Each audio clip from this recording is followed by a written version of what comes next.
Hello and welcome to Podround, the brand new podcast bringing you the best of royal podcasting each week. So, my first selection is from a favourite of mine. It's called Me, Megan, and has been in Australia. That's a terrible Australian accent. And it's from Shauna Kay, the queen, the doyenne of Australian podcasting. And I know I featured Shauna before, but this is very timely because she has been given some great insight into the Australian tour from a man on the ground perspective. Just remember, though, that Shauna is very pro monarchy, and her criticism of Harry and Meghan, I think it just comes from a great place. She doesn't send it from a place of gossip or anything trite. She really is very well meaning, and a lot of what she talks about is deeply rooted in historical context and also bringing that into current events. She provides really well researched insights into the monarchy, particularly focusing in this instance on Harry and Meghan's actions. And because this podcast is about the Australian tour, don't be derailed by thinking she just writes about anything that's just about Australia. She talks about the royal family, the UK royal family, the Commonwealth royal family from perspective of all over the globe, wherever they are and whatever they're doing. And it's not just Harry and Meghan. So don't be put off by the fact this is just about Australia on this podcast, because she podcasts about a lot of other things as well. So one of the things she talks about is the tour in the light of the Sandringham Agreement. Now, this was the agreement that the Queen made with Harry and Meghan before they left the UK. And this was about the fact that they weren't to use their HRH titles to commercialise anything. The Queen didn't want them to be half in, half out, very famous phrase. And with this royal tour in itself, Shauna brings a critique on the basis that it is monetizing their royal status. And she highlights numerous instances where Harry and Meghan have done this for financial gain, contrasting this very clearly with the traditional royal role of service. And this she sees as quite dangerous. And I actually agree with her. And I think she brings some really well thought out perspective. She talks about his Movember interview that he does. This again comes from Shauna's very quick-witted and funny and warm way of analysing Harry's comments in the context of where he is and who he's talking to. He talks about how when he was younger, he didn't want to be in the royal family, but he had to just swallow his pain and just show up. And Shauna's view is, well, get on with it. Welcome to the normal person's world. Then, she brings in some of the symbolism to wreath laying, for example. Harry wanted to lay a wreath at a monument in Australia as part of the tour. And Shauna explains historically why the Queen refused Harry's request for a wreath to be laid for him at the cenotaph when he stepped down from royal business. The point is, it wasn't to punish Harry, it was really to show him that any wreath that is laid in the name of the monarchy. So, of the monarch, of the serving monarch at the time. And so she didn't feel it was appropriate for a wreath to be laid for Harry, or for Harry to do wreath laying on behalf of the monarchy that he had stepped away from. Because the wreath is actually showing the service of the monarch and the respect of the monarch to the people who have fallen in service of the monarchy. So the Queen didn't think that was appropriate and explained that. And yet, on this tour, Harry has gone and laid a wreath, which Shauna believes and says that it's pretty much spitting his dummy at the monarch and the monarchy. Then we move on to Meghan's claims that she was the most trolled person, where Shauna brings a maybe sharp view and a sarcastic view on that statement. She also talks about how the royal family is supposed to be apolitical. It's supposed to be Switzerland. And Shauna gives some really good examples of where the royal family should and does adhere to that, and where Harry and Meghan do not. Shauna is going to be doing a deep dive soon in another podcast on Harry's African charity, Bali. There's a big hoo-ha going on about that at the moment, and Shauna has decided to take some time researching and bringing her incomparable expertise in research and investigation into that charity.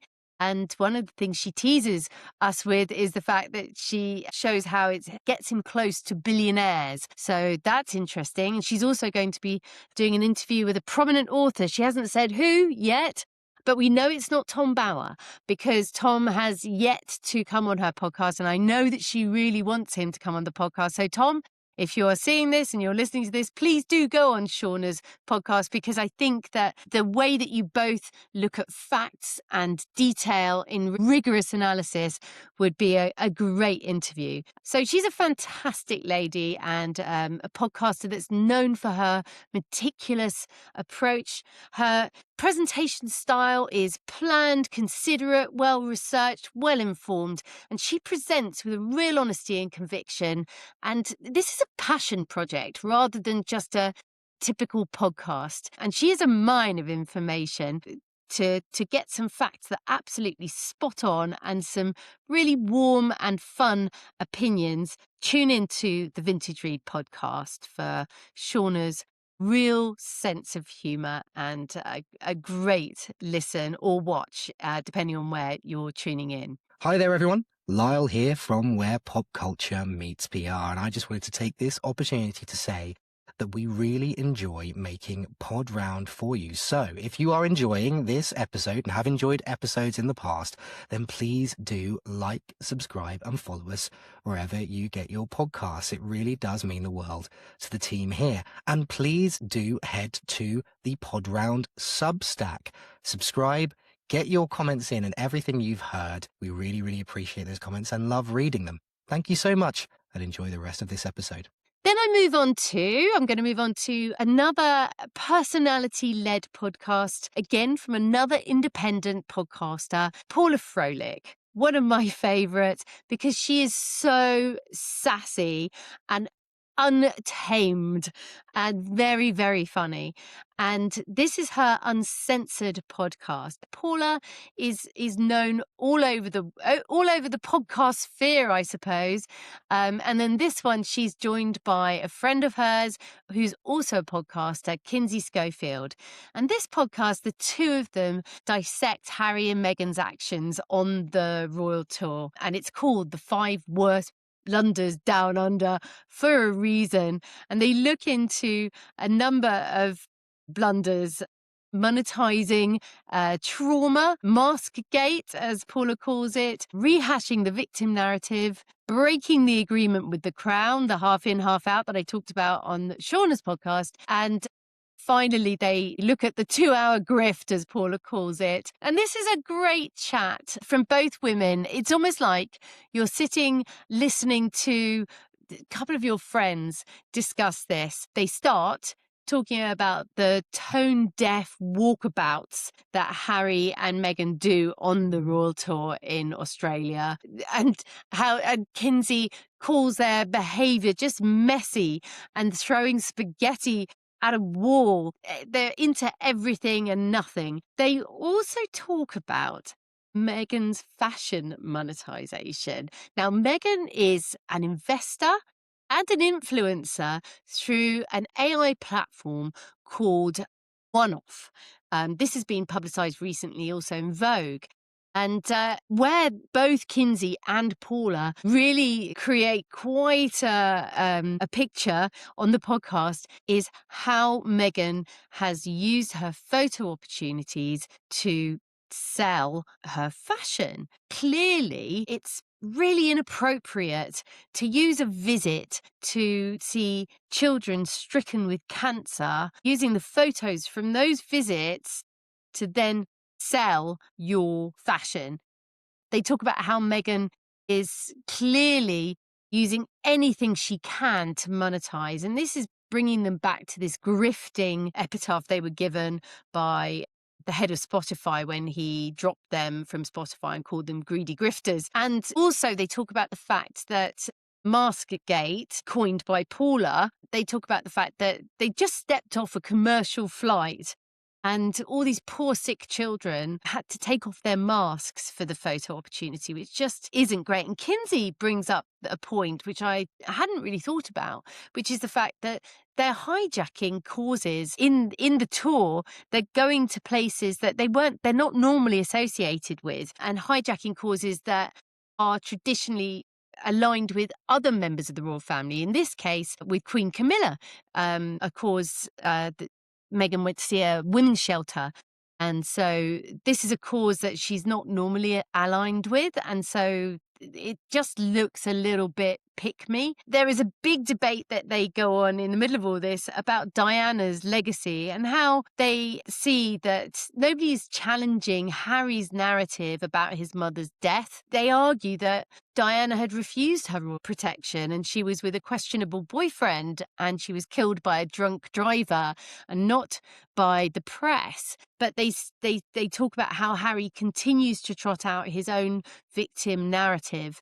They also talk about Meghan saying that, she's the most trolled woman in the world and the victim narrative that she likes to trot out, even though she's in an inappropriate place to make that statement. Paula, her show is characterized by its outspoken and humorous and sarcastic tone. She's a fantastic wordsmith and a journalist. She's actually the author of a New York Times bestseller, Mercury in Retrograde.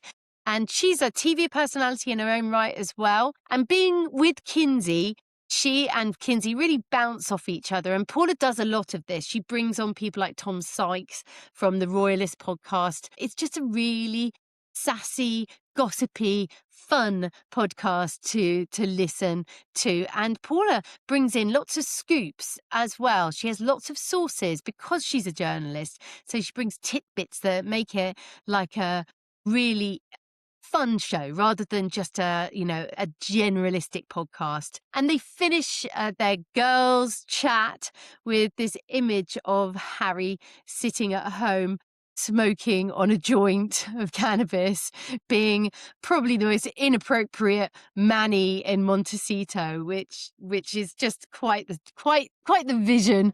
Hi there, everyone. Lyle here again from Where Pop Culture Meets PR. We hope you're enjoying this latest episode of Podround, but I would just like to take this opportunity to tell you about Where Pop Culture Meets PR, which is an unfiltered journey into the world of modern communications where nothing is off the record. From celebrity crises to brand blunders, media spin and viral moments, we take a sharp look at reputation, media, and the stories shaping public life. Drawing on decades of PR and media experience, we go beyond the headlines and break it all down with a healthy dose of insight, humour, and a little bit of chaos. Join us to decode the power of public relations and why it's so much more than spin. That's Where Pop Culture Meets PR, wherever you get your podcasts. Thanks so much, and enjoy the rest of this episode. Then finally, I've gone to more of a additional podcast from the Daily Telegraph. So this is one that's entitled "The Queen Had Seen Plenty of Narcissists Inside Meghan's Rift with Elizabeth II." And the Daily Tea is brought to us normally by Camilla Tominey, who's an associate editor at the Telegraph newspaper. And it's usually with Tim Stanley, but this time she's done it with Hannah Furness. And they mostly bring somebody in to interview. And this time they brought in Robert Hardman. And he's discussing his book, Elizabeth II, In Private and in Public, The Inside Story. And I think this is Robert's fourth book from on Queen Elizabeth. And this final book, I think, has been written since Queen Elizabeth sadly passed on, and really talking about her reign and her personal life, and in retrospect, really. And I love the way that their conversation talks about the Queen as a fabulous apolitical leader and as a person, as a woman, and how she's dealt with numerous American presidents as well as controversial figures like Idi Amin and Emperor Mobutu, and she's always dealt with them with equality and equanimity. And one of the greatest tidbits, and this is a really good podcast to listen to if you like to hear authors being interviewed when you're deciding whether to read their book or not. And equally, if you haven't got time to read all of the books, the way that Camilla and Hannah interview Robert Hardman, it gives you some really good tidbits on the book. So if you haven't got time to read the book, some of the better anecdotes come out in this interview. One of the things that they talk about starting with Donald Trump, and this is very timely because of the conflict in Iran. And Robert shares some really interesting anecdotes about how he wanted to interview Donald Trump for this book, about his relationship and his view of the Queen. And Donald Trump does give him the interview eventually, but he has to give up his Christmas holidays to go and to see Donald Trump at his Mar-a-Lago estate. And Trump plays with him a bit, and when he finally gets face to face with him, sort of says, I didn't know I was having an interview with you. So you can see the awkwardness of Hardman and how he actually massages Trump's ego and gets him to sit down with him eventually. And it's a really interesting story. They also debate Prince Andrew and what his role has been in the royal family and how he's got to the place where he is right now with Epstein files and the fact that he's brought the monarchy into such a disrepute. Hardman gives some real historical context in this interview, and he discusses the Queen's real empathy for the second son, the fact that she was the daughter of the second son, and she is the monarch due to her own father's unexpected ascension to the throne as a result of his brother's abdication for an American woman, Wallis Simpson. Anyway, it covers Andrew's naval career and the creation of a trade envoy role for him, and very much the fact that he was seen as her favorite, and the fact that, she was trying constantly to find a place for him, find a role for him. The other thing that you see a lot of is the Queen's sort of personal struggles, her real human empathy and genuine sadness over scandals like Fergie's toe-sucking incident and Tiaragate. With Tiaragate, the Queen really wanted to bond with Meghan over the choice of a tiara. She'd done this with Princess Eugenie, with Princess Beatrice and Sophie when she married Prince Edward.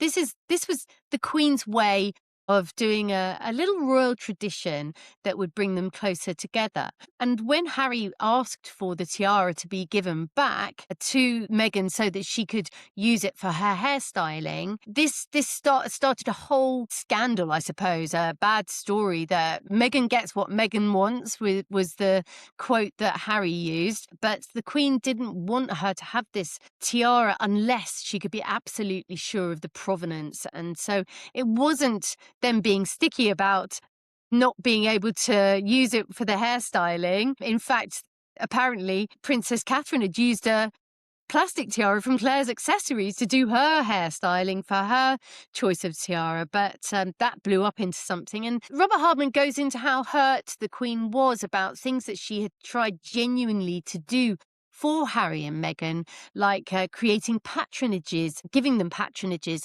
that were like the Association of the Commonwealth Universities, that she wanted to give them something that was something they could get behind, that they could apply their own experience to. And Hardman does actually believe that Queen had a special relationship with Harry.